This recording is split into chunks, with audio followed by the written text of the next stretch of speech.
تو لأوطین رایتا، البتہ میں لازمی طور پہ دوں گا رایت جھنڈا، غدن کل، رجلاً ایک ایسے آدمی کو، یحب اللہ ورسولہ جو اللہ سے محبت کرتا ہوگا، ورسولہ اور اس کے رسول سے، اللہ کے رسول سے محبت کرتا ہوگا، ویحبہ اللہ اور اس سے اللہ محبت کرتے ہوں گے، ورسولہ اور اس سے اللہ کے رسول محبت کرتے ہوں گے۔ اس سے ایک تو پتہ چلا کہ اللہ کی صفات میں سے ایک صفت یہ ہے کہ اللہ تعالیٰ محبت کرتا ہے کئی لوگوں سے، اور ہم اللہ کے فضل و کرم سے اللہ کی دیگر صفات کتنا اس صفت پہ بھی ایمان لاتے ہیں، اور ہم سمجھتے ہیں اللہ حقیقی معنوں میں محبت کرتے ہیں، کوئی تعویل نہیں۔ لیکن کئی لوگ تعویل کریں گے، وہ کہتے ہیں نہیں محبت تو یہ ممکن نہیں کہ اللہ کرے۔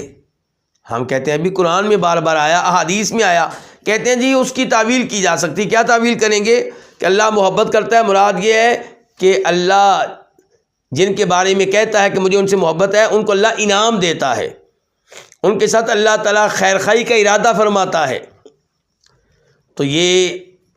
تعویلات ہیں اور یہ غلط